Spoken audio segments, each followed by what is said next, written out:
Hamba-Mu yang akan berkata-kata ya Tuhan. Biar Engkau urapi kami semua, sehingga kami semua menerima, mendengar, menghidupi, dan mengalami pengenalan akan Engkau ya Tuhan. Berbicaralah, kuasa-Mu sempurna atas tempat ini bekerja di antara kami, dan kami siap mendengar firman-Mu. Terpujilah Engkau Tuhan, yang siap mendengar firman Tuhan. Mari kita katakan amin. Silakan duduk Bapak Ibu. Puji syukur. Selamat hari Minggu yang diberkati. Boleh kita sapa samping kiri dan kanan kita. Aku senang melihat-Mu ada di sini. Berikan senyum yang terbaik. Amin. Nah, Bapak Ibu Saudara, hari ini kita akan belajar bersama-sama tentang, judulnya adalah tujuan dari segala sesuatu.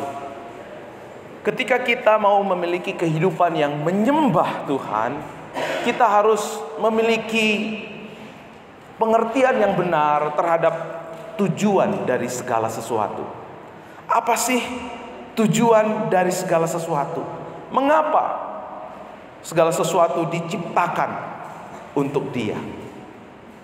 Tadi kita sudah membaca dalam firman Tuhan yang kita baca bahwa segala sesuatu, PPT-nya belum ya? Baik. Sebentar, saya PPT-nya.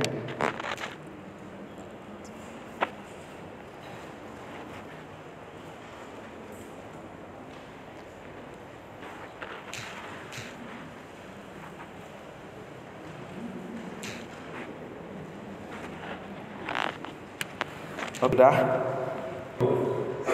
saya sampai kelupaan. Apa tujuan dari segala sesuatu yang Tuhan ciptakan? Bapak Ibu pernah melihat setrika jadi alat untuk memasak air? Pernah lihat ya? Dulu kita anak kos di STTBM itu suka kreatifnya luar biasa ya. Bisa setrika jadi masak Indomie, masak roti gitu ya. Itu kreatif. Nah, sering sekali kita melihat sesuatu benda digunakan tidak pada fungsinya. Kira-kira ini bisa nggak Bapak Ibu saya gunakan untuk korek kuping? Ya bisa lah. Tapi masalahnya apa? Kuping saya akan rusak. Dipaksa gitu ya. Besok-besok jadi harus ke dokter gitu. Ketika satu benda digunakan tidak sesuai dengan tujuannya, bisa nggak? Bisa. Bapak Ibu punya HP merek Apple yang mahal itu, mau nggak pakai itu untuk lempar anjing yang nakal gitu? Ya, nggak usah lempar anjing Pak, lempar kantong saya saja gitu ya. Bener nggak? Kita nggak mau, karena apa? Bukan itu tujuannya. Nah, manusia Tuhan ciptakan untuk menyembah Allah. Tuhan menciptakan kita sejak dari awal bukan untuk tujuan kita, tapi untuk tujuan Tuhan. Apa tujuan Tuhan? Menyembah. Untuk kita menyembah Tuhan. Nah, seringkali dalam hidup kita menggunakan sesuatu yang tidak sesuai dengan tujuannya. Kenapa? Karena apa Bapak Ibu? Kita takut kurang. Betul ya? Kita takut nggak cukup. Kita khawatir nanti gagal. Demikian Bapak Ibu. Sering sekali hidup kita tidak kita gunakan untuk memuliakan Tuhan karena kita khawatir terhadap segala sesuatu. Bagaimana nanti? Cukup nggak ya? Berhasil nggak ya? Apa nanti kata orang? Sehingga akhirnya kita tidak sungguh-sungguh mempersembahkan hidup kita kepada Tuhan. Kita belajar, Bapak Ibu tahu ini siapa? Ini adalah Bill Gates, yang orang terkaya nomor 1 di dunia. Tapi yang sebelahnya tahu nggak siapa? Bill Gates sekarang disalib sama ini, namanya Jeff Bezos. Dia disalib sama Jeff Bezos. Kekayaannya itu ya 90,6 billion. Lalu Bill Gates itu 90,1 billion. Beda tipis sebenarnya. Tahu nggak Bapak Ibu? Iya. Jeff Bezos ini perusahaannya apa? Amazon.com. Bill Gates ini perusahaannya Microsoft. Kekayaannya sekian banyak ini, dia kalau dibagi hari lalu waktu dalam hidupnya, jadi per menitnya, setiap menitnya uangnya itu bertumbuh 66%. Kalau didolarkan itu 140 dolar. Sekali dia melirik itu, tahu nggak Bapak Ibu, hampir 2 juta rupiah kalau dirupiahkan.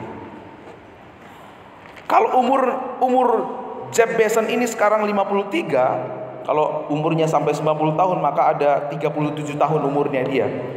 Kalau 90 billion ini dibagi 37 tahun, lalu dibagi lagi 360 hari, maka hasilnya berapa Bapak Ibu? 86 miliar rupiah per hari dia harus habiskan, makanya sehingga uangnya bisa habis. Kalau Bill Gates 62 tahun usianya, beda 10 tahun ya. Kalau dia habiskan uangnya per hari, maka dia harus menghabiskan 115 miliar rupiah per hari. Luar biasa kaya. Lalu Bill Gates ini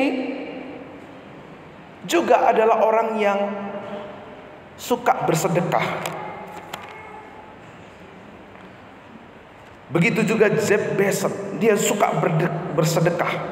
Dari tahun 2013 sampai 2017, ia menyedekahkan hartanya, memberi untuk amal sebanyak 430 triliun rupiah. Murah hati ya. Pasti kita kalau hari ini ada Bill Gates atau Jeff Bezos di tengah-tengah kita, wih, kayaknya pasti sesuatu banget ya. Kita kepingin selalu deket sama dia, kenalan sama dia. Mau, aduh kalau bisa Pak, tolong Pak, anak saya mau kerja Pak, tolong masukin Pak, supaya bisa kerja gitu kan. Kita pasti, kebanyakan orang pasti senang pasti. Munafik kalau enggak ya.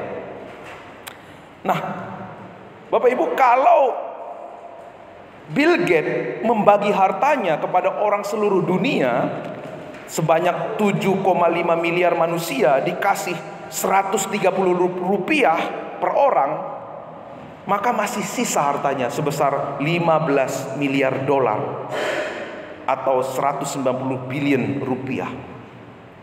Luar biasa kaya ya. Kalau kita ketemu dengan dia, pasti kita sukacita. Kalau dia ada di tempat ini, pasti kita nggak kekhawatiran satu apapun. Pak, kita mau buka pelayanan di sana. Ada Bill Gates, nah, ada Jeff Bezos gitu. Udah kita lakuin aja. Tapi sayangnya, bahayanya apa? Iman kita bukan lagi kepada Tuhan, tetapi kepada Jeff Bezos atau Bill Gates. Kalau kita buat ada program-program, kita pasti nggak tanggung-tanggung menganggarkannya gitu. Karena ada orang hebat di gereja kita. Apalagi kalau Bapak Ibu diajak untuk invest ke perusahaan Microsoft atau Amazon.com gitu ya. Waduh, saya pasti habiskin semua harta saya, sisakan untuk makan saya aja. Karena apa? Kita yakin dengan dia. Kita nggak akan kekurangan dengan dia.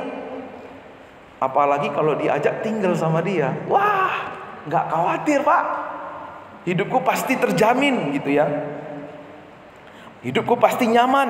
Karena apa? Dia selain kaya, dia juga murah hati. Beramal Pak. Ratusan triliun dia beramal. Nah saudara, sering sekali kita bisa terpesona dengan manusia yang seperti Bill Gates. Sering sekali kita mengejar perhatian, mau menjadi bagian daripada Amazon.com atau Microsoft. Sadar gak saudara? Kalau Bill Gates ini tahu nggak? Dia tuh kaya, banyak memberi kepada orang, tapi dia ini sebenarnya kejam. Terhadap pesaing-pesaing bisnisnya, dia kejam.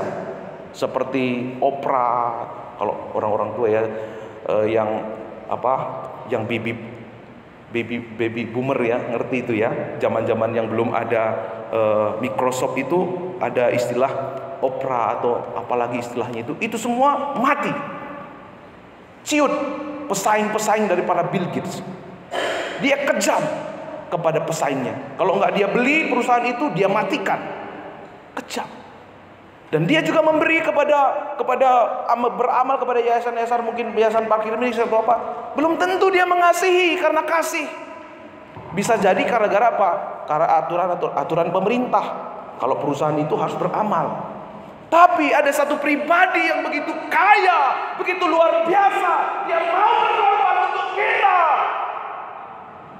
Sering sekali kehadirannya kita tidak anggap dalam hidup kita. Seringkali kita nggak mau mendekat kepada dia. Sering sekali kita memandang remeh. Kalau kita datang melayani dia, kita anggap ada nggak untungnya sama saya. Kecenderungan manusia ketika mau menyembah Tuhan, mau melayani Tuhan, mau memberi hidupnya kepada Tuhan, kecenderungan kita apa Bapak Ibu? Kecenderungan kita fokus pada apa yang belum kita lihat dalam hidup kita. Kecenderungan kita merasa, aduh nanti saya kurang, atau nanti saya bagaimana nanti, berhasil enggak. Kita akhirnya kurang bisa bersyukur. Kita akhirnya kurang sadar terhadap apa yang Tuhan sudah kerjakan buat kita. Apa yang Tuhan sudah selesaikan buat kita di atas kayu salib. Kita lupa anugerah. Enggak usah jauh-jauh Bapak Ibu. Kita lupa anugerah yang sehari-hari kita terima. Coba kalau napas ada oksigen di udara kurang dari 6%, maka jualan ini mengapa? Tapi kenapa bisa kadarnya tepat? Sinar matahari ini kadar sinarnya itu tepat, nggak membuat kita gelepek-gelepek gitu ya. Itu semua anugerah Tuhan yang seringkali kita lupakan dalam hidup kita. Makanya seringkali kita lupa dan akhirnya kita hitung-hitungan. Kalau saya melayani Tuhan, kalau saya memberi, apa untung saya? Kalau saya ke gereja Pak Baton, apa untung saya? Kalau saya mengambil bagian dalam pelayanan, apa untung saya? Kalau saya memberi, apa untung saya? Kita lupa anugerah yang terhebat, yang terbesar. Kita lupa kalau kita hidup hari ini karena kemurahan Tuhan, karena Dia mengasihi kita. Yuk kita baca sama-sama. 1, 2, 3 ya. Seluruh aspek hidup kita di dunia diciptakan melalui Kristus, untuk Kristus. Segala sesuatu diciptakan oleh Dia dan untuk Dia. Di dalam terjemahan BIMKA ya, BIMKA. Sebab melalui Dia Tuhan menciptakan segala sesuatu di surga dan di atas bumi. Segala sesuatu yang kelihatan dan yang tidak kelihatan, termasuk juga segala roh yang berkuasa dan yang memerintah. Seluruh alam ini diciptakan melalui Kristus dan untuk Kristus. Sebelum segala sesuatu ada Kristus sudah terlebih dahulu ada, dan karena Dialah juga maka segala sesuatu berada pada tempatnya masing-masing. Kristus itu dikatakan di ayat 18, Dia adalah kepala tubuh. Dia yang sudah memikirkan, Dia yang sudah merencangkan. Kepala itu memikirkan, merencangkan. Idenya dari Tuhan, rencangannya dari Tuhan, kekuatannya dari Tuhan, hikmatnya dari Tuhan, caranya dari Tuhan. Yang sering terjadi Bapak Ibu, kita menggunakan cara kita Tuhan. Tuhan kalau nggak caranya begini, maka gereja baptisma baru nggak maju. Kita selalu berpikir bahwa kekuatannya dari kita. Kita berpikir kita yang menolong Tuhan. Kita berpikir karena kekuatan kita, karena apa yang kita lakukan.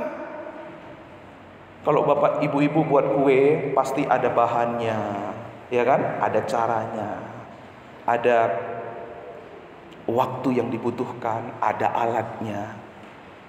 Semua udah harus tersedia. Kalau Tuhan sudah suruh kita untuk sesuatu hal, maka semua dari Tuhan, Bapak Ibu. Amin. Semua dari Tuhan. Kalau kita berpikir karena kekuatan kita, maka kita sedang memungkiri kekuatan Allah. Minggu yang lalu kita menjadi orang yang memungkiri. Sepertinya kita beribadah kepada Tuhan, tapi sebenarnya kita memungkiri kekuatan Allah. Kita meragukan kekuatan Allah. Kita pikir kita yang menolong Tuhan dalam pelayanan kita. Makanya sering sekali capek dalam pelayanan kita. Benar gak? Sering kita capek. Karena kita berpikir apa? Pikirannya apa? Demand minded. Kalau saya nggak begini, kalau saya nggak begini, keluarga aku nggak bisa maju, keluarga aku nggak bisa baik, gereja aku nggak bisa baik. Kalau saya nggak begini, itu namanya demand minded. Kita ada di bawah tuntutan. Tapi di dalam Kristus, saudara, kita belajar hari ini segala sesuatu dari Dia. Maka apa? Kita kembali kepada pola kerajaan Allah, pola Injil. Pola Injil itu apa? Supply minded. Makanya Tuhan bilang, tinggallah di dalam Aku. Makanya Tuhan begitu memuji Maria yang duduk dekat kaki Yesus, menerima, mendengar. Maria dan Marta suka melayani karena Tuhan gak mau kita rajin melayani tanpa pengertian yang benar. Makanya Marta akhirnya dikuasai oleh sungut-sungut. Tuhan menegur Marta, Marta, Marta, satu aja yang perlu, kamu duduk dekat kakiku, merendahkan diri. Kembali kepada apa yang Daud katakan. Kembali kepada apa yang Yesus katakan, aku adalah pokok dan kamu adalah carangnya. Carang gak bisa berbuah dari dirinya sendiri. Carang bisa berbuah ketika tinggal menjadi orang yang menikmati supply dari Tuhan. Waktu kita dekat dengan sumber, pasti kita sukacita. Pasti kita, tadi Bill Gates ya, pasti kita mau serahkan hidup kita. Kalau Bill Gates punya anak cowok yang gak ganteng, pasti kita bapak ibu yang punya anak cewek-cewek, kalau bisa ini jodoh anak saya gitu. Kalau dia punya anak cewek yang cantik, wah kepingin menjadi bagian dalam keluarganya. Tapi saudara, kalau Tuhan yang kita sembah itu jauh lebih murah hati, jauh lebih kaya. Dia penguasa segala sesuatu, Dia pencipta segala sesuatu. Seharusnya kita lebih lagi mengejar untuk kita dekat dengan Tuhan, untuk kita melekat dengan Tuhan. Kalau enggak, saudara, kita akan menjadi orang-orang yang supply minded. Kita mencoba mendikte Tuhan. Kita berpikir Tuhan itu butuh kita. Kita akhirnya menjadi orang yang dihantui dengan kegagalan. Nanti apa kata orang? Waktu berhasil kita akhirnya menghakimi. Waktu kita nggak berhasil kita jadi minder. Karena kita pikir, aduh saya gagal. Kemarin di sini anak IPB yang targetnya 100 orang, cuman hadir berapa? 30 orang. Saya bilang, kalian nggak gagal. Mereka mulai lesu. Hei, nggak usah lesu. Kalian nggak gagal. Yang penting kalian sudah memberi yang terbaik. Karena 30 orang pun kalau Tuhan bekerja lewat kalian, kalian bisa melakukan banyak hal untuk Tuhan. Makanya saudara, kalau kita, pola yang kita pakai adalah pola dunia, demand minded tadi, kita akan capek dalam melayani. Bahkan pelayanan ini, saudara akan merasa bahwa saudara dimanfaatkan untuk pelayanan. Di gereja ini saudara akan merasa saya ini dimanfaatkan. Atau saudara berpikir orang itu masih berguna untuk gereja ini, karena itu harus perhatikan. Kita akhirnya menjadi orang yang pilih kasih. Ketika nggak ada gunanya lagi, nggak dianggap. Saya kemarin dengar cerita dari Bu Riana, ada pendeta udah nggak dianggap. Saya juga pernah cerita kepada Bapak Ibu, ada pendeta yang sakit, karena sakitnya dibuang dari gereja itu. Kenapa? Nggak fungsi, gimana dia nanti berkunjung? Ini uang-uang kita juga yang keluar ini. Dikeluarin tuh pendeta. Karena apa? Polanya salah. Menggunakan orang untuk pelayanan, bukan menggunakan orang untuk pelayanan, tetapi pelayanan untuk membangun orang. Amin. Kalau kita kembali kepada prinsip kebenaran firman Tuhan, supply minded, maka pelayanan itu kita gunakan bukan memanfaatkan orang untuk pelayanan, tapi pelayanan untuk membangun orang, pelayanan untuk memenangkan jiwa, mendewasakan jiwa, gitu. Kalau kita menemukan kebenaran ini, saudara, Kita akan melayani dengan sukacita. Kita akan melayani dengan rest. Kita akan melayani tanpa beban. Karena pelayanan yang kita lakukan bersandar kepada pribadi yang teguh. Karena pelayanan yang kita lakukan bergantung, berserah penuh kepada Dia. Maka kekuatan kita dalam mengikut Tuhan itu adalah berserah. Kenapa kita sulit berserah? Karena kita lupa ini, Bapak Ibu. Bapa memberi siapa, Bapak Ibu? Memberi Kristus. Bapa memberikan anaknya. Karena itu dikatakan, karena begitu besar kasih Allah akan dunia ini, sehingga Ia telah mengaruniakan anaknya yang tunggal, supaya setiap orang yang percaya kepadanya apa, Bapak Ibu? Tidak binasa, melainkan beroleh hidup yang kekal. Anak yang tunggal. Anak yang tunggal. Kalau Bapak Ibu punya anak, pasti anak itu lebih berharga daripada diri kita. Itulah yang diberikan Bapa. Bapa tidak punya anak 2 atau 3, Dia punya anak satu-satunya. Yang terbaik dari sorga diberikan buat kita, apalagi yang kurang.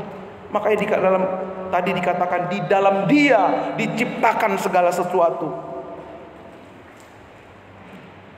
Dia memberi karena kasih. Karena kasihnya lebih besar dari pelanggaran kita. Kalau Bill Gates tadi beramal belum tentu karena ada kasih. Tapi Yesus, Bapa memberi karena Dia mengasihi kita. Ia memberi, kalau Bapa memberikan Yesus, itu artinya apa, Bapak Ibu? Dia memberikan segalanya buat kita. Ia memberi hidupnya, yang memberi terbaik kepada Dia, kepada siapa? Kepada para pengkhianat-pengkhianatnya. Adam itu mengkhianati Tuhan, dan kita adalah keturunan Adam. Kita ini adalah orang yang suka mengkhianati Tuhan. Tapi Tuhan memberikan anugerah terbaik kepada kita. Karena apa? Kasihnya kepada kita. Kalau yang terbaik dari surga Dia berikan buat kita, maka yang tidak lebih baik dari surga pasti Dia berikan juga kepada kita. Mengapa kita ragu? Mengapa kita khawatir? Yesus datang untuk mengembalikan hubungan yang terputus, dipulihkan lewat anaknya Yesus. Yesus mengembalikan gambaran kita yang rusak karena dosa, dipulihkan melalui Yesus. Apa yang dicuri, apa yang dirampas iblis, Tuhan kembalikan lewat anaknya Yesus. Makanya dikatakan kepada para gembala, kemuliaan Tuhan. Dinyatakan kepada para gembala dan kepada kita, kemuliaan Tuhan. Kita ini adalah orang yang memusuhi Tuhan di Kolose 1 ayat 21. Kita ini yang dahulu hidup jauh dari Tuhan, yang memusuhi dalam hati kita, dalam pikiran kita, melalui perbuatan kita, sekarang apa Bapak Ibu? Diperdamaikan lewat anaknya. Kalau kita mengerti kebenaran ini, pasti kita terpesona kepada Yesus. Pasti kita akhirnya menaruh kepuasan kita bukan kepada cara-cara kita, apa yang kita miliki. Maka kita akan menaruh kepuasan kita, kebanggaan kita kepada Yesus, bukan lagi kepada perbuatan kita, bukan lagi kepada ide-ide kita. Sering sekali yang dipersoalkan dalam hidup ini apa? Itu kan ide dia. Kalau kita gak suka sama orangnya, idenya kita tolak. Tapi saudara, kalau idenya dari Tuhan, ayo, harus kita terima. Karena apa? Bukan ide kita. Gereja ini maju bukan ide kita. Keluarga kita menjadi baik bukan ide kita. Bukan pikiran kita, bukan tujuan kita, bukan motivasi kita. Semua dari Tuhan. Karena Yesus melakukan apa yang tidak pernah bisa kita lakukan. Apa yang Kristus sudah lakukan kepada kita. Apa yang tidak bisa dilakukan oleh hukum agama, karena kita manusia lemah, itu sudah dilakukan oleh Tuhan. Tuhan mengalahkan kuasa dosa dalam tabiat manusia dengan mengirimkan anaknya sendiri, yang datang dalam keadaan sama dengan manusia berdosa untuk menghapus dosa.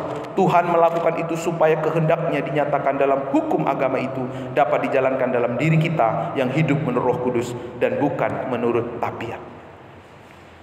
Kristus yang kita sembah, Dia sudah menyediakan, Dia sudah mengerjakan. Makanya waktu Yesus mati di atas kayu salib, kata apa yang terakhir Yesus katakan? Di sini sudah selesai.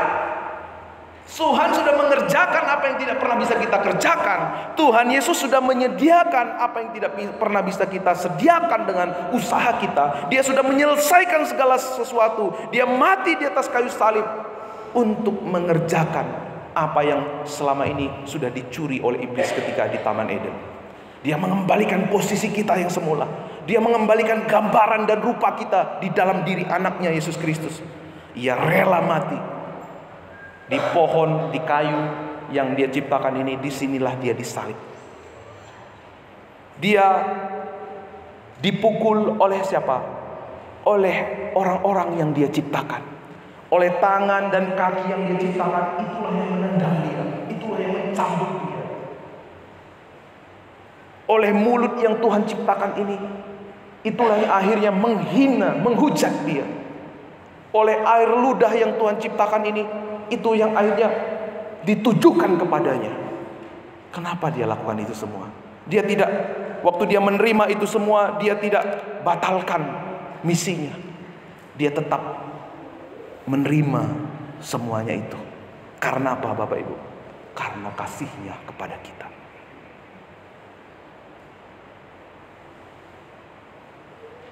Ia melakukan itu semua karena kasihnya.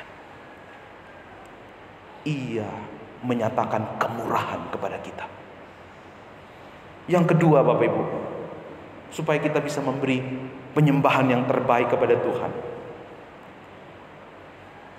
Kristus memberi dirinya. Apakah Kristus mati disalib karena orang-orang kerajaan Romawi? Apakah Kristus disalib memang karena kerajaan Roma yang ambisi akan kekuasaan?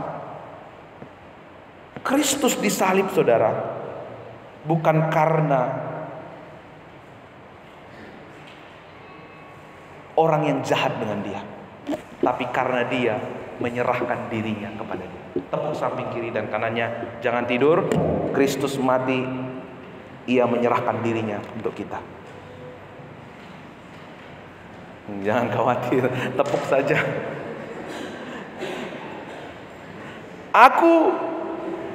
Iya. Kita lihat ayatnya Bapak Ibu. Bapa mengasihi aku oleh karena aku memberikan nyawaku. Aku memberikan nyawaku menurut kehendakku sendiri. Aku berkuasa memberikannya dan berkuasa mengambilnya kembali. Yesus bukan mati itu gara-gara tentara Romawi atau kekuasaan Roma yang nggak ingin disaingi, tapi karena apa? Karena Yesus menyerahkan dirinya.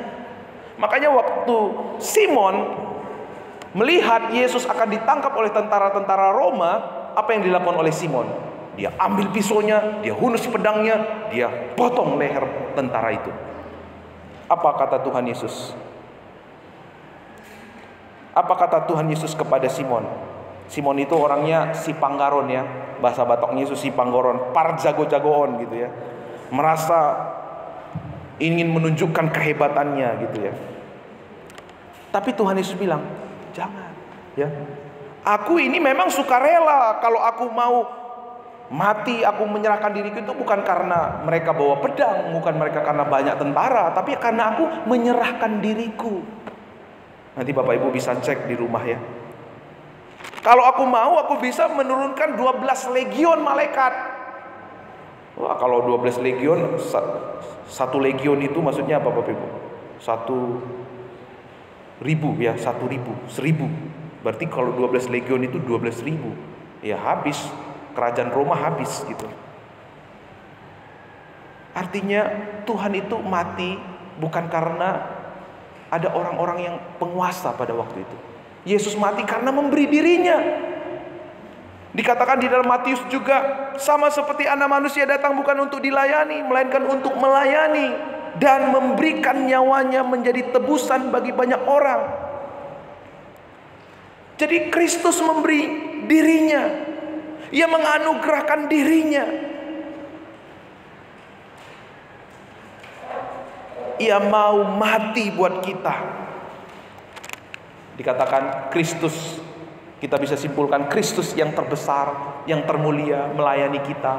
yang terkecil dan terhina. Karena dia tahu kita ini miskin dan hina. Karena dia tahu kita ini hidup di bawah kutuk dosa. Ia justru mati untuk manusia yang dia kasihi. Kalau kita berpikir bahwa Kristus itu mati gara-gara pemerintahan Roma, gara-gara dunia yang membenci dia, maka kita berpikir, Bapak Ibu,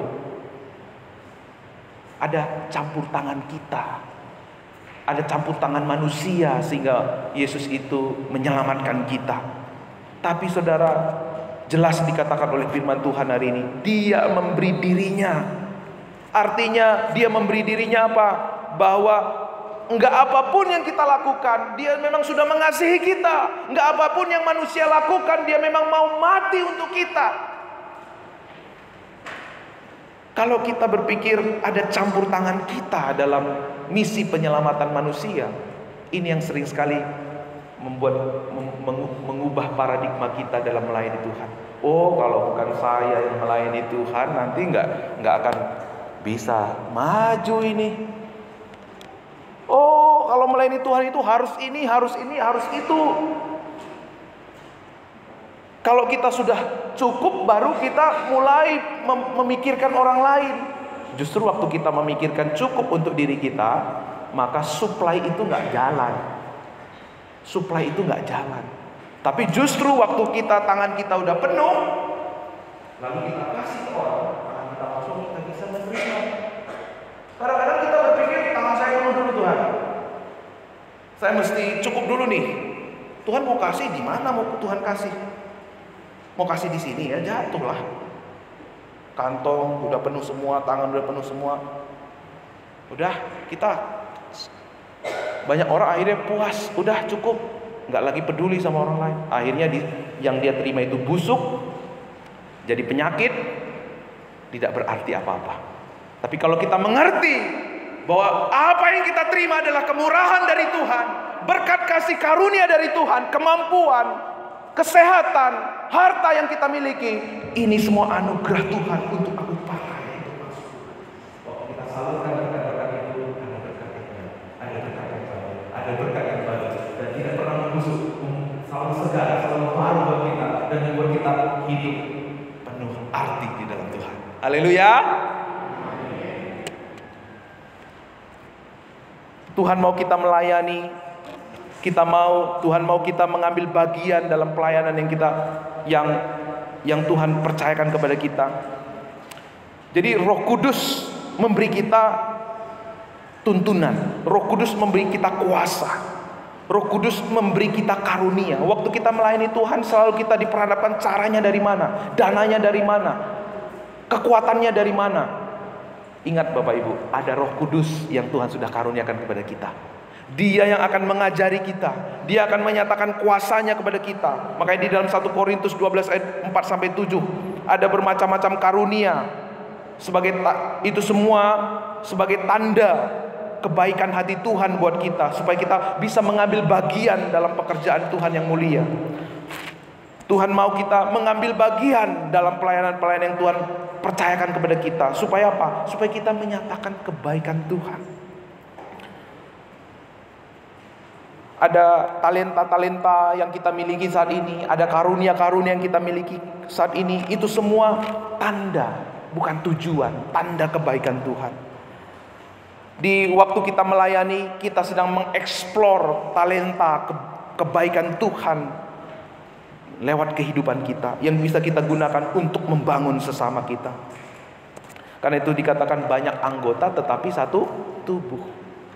Waktu kita tahu bahwa Tuhan sumber segala sesuatu, akan membuat kita melayani itu tanpa beban. Bagianku hanya taat kepada Roh Kudus, bagianku hanya melakukan. Yang menyempurnakan itu Tuhan, yang membuat berhasil itu adalah Tuhan. Kalau kita berpikir yang membuat berhasil pelayanan ini gara-gara saya, kita mencuri kemuliaan Tuhan. Kita bermegah atas perbuatan kita. Bukan Tuhan yang kita muliakan, tetapi diri kita yang kita muliakan. Padahal di dalam 1 Petrus 3 dikatakan bahwa Roh Kudus itu Saya bacakan. Karena kuasa ilahi telah menganugerahkan kepada kita segala sesuatu yang berguna untuk hidup yang saleh oleh pengenalan kita akan Dia yang telah memanggil kita oleh kuasanya yang mulia dan ajaib. Kristus itu cukup bagi kita. Kalau kita diperhadapkan dengan tantangan melayani, tantangan persoalan dalam keluarga, dalam gereja, ingat, Kristus itu cukup bagi saya. Dialah hikmat saya, Dialah kekuatan saya, Dialah kemampuan saya. Bagian kita adalah tinggal di dalam Yesus.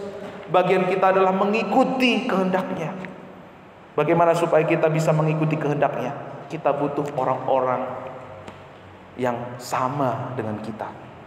Kita butuh orang-orang yang mengelilingi kita, yang menguatkan kita. Kita butuh pendamping. Siapa pendamping Bapak Ibu? Ada nggak pendamping rohani? Ada nggak kakak rohani, bapak-bapak rohani yang Bapak Ibu tetapkan hari ini untuk saudara sharing sama dia, untuk kita berbagi dengan dia? Ada nggak anak-anak rohani yang Tuhan taruh dalam hati kita saat ini untuk kita mendampingi mereka? Kita butuh komunitas, karena dalam komunitas kecil semua akan dilayani, semua akan melayani. Di dalam komunitas kecil itu kita akan tahu apa karunia yang Tuhan taruh buat kita. Dalam komunitas kecil itu kita akan tahu apa talenta. Kita mulai punya keberanian, dilatih untuk saling peduli satu dengan yang lain. Kita diasah untuk menyatakan kebaikan-kebaikan yang Tuhan taruh dalam hati kita. Dan di sana kita akan melihat bahwa apa yang Yesus sudah kerjakan, apa yang Yesus sudah selesaikan, itu nyata dalam hidup kita. Mari kita tunduk kepala.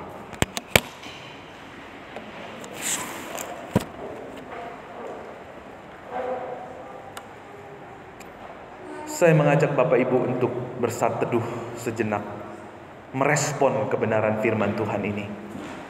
Apakah ada di waktu-waktu yang dulu saudara tahu Tuhan menuntut saudara melakukan sesuatu, tetapi ada rasa khawatir, aku bisa, nanti aku kurang, nanti gimana kesehatanku terganggu gak, nanti apa kata orang,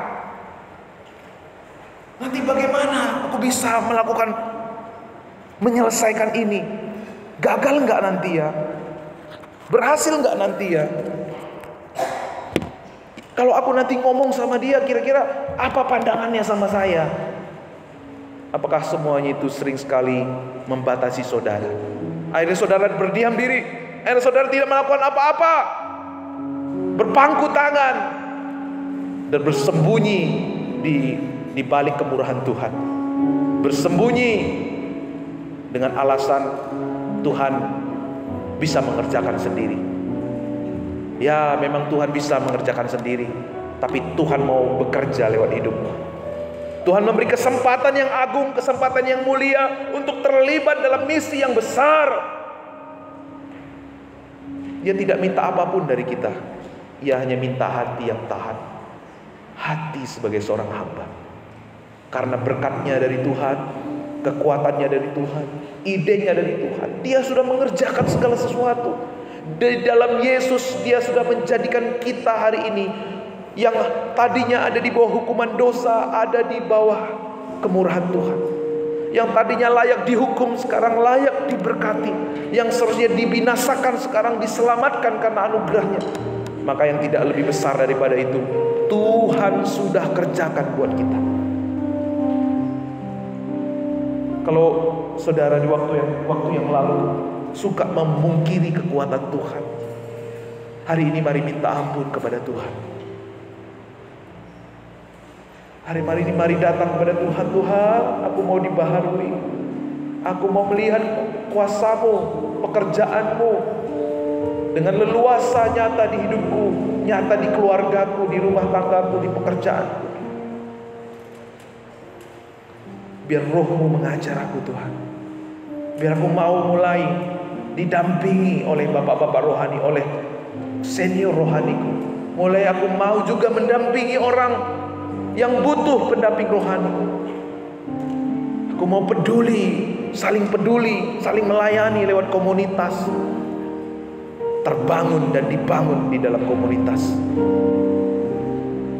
Mari saudara, hari ini Tuhan ingin membawa kita kepada level yang lebih lagi. Tuhan tidak mau lagi kita dihambat karena kekurangan-kekurangan kita, karena kelemahan-kelemahan kita, karena ketidaksanggupan kita. Karena Dialah yang bekerja, bukan kita. Bagian saudara dan saya adalah memberi diri. Bagian saudara dan saya adalah melekat kepada Tuhan. Karena di sanalah pekerjaannya akan dinyatakan melalui kita yang sederhana.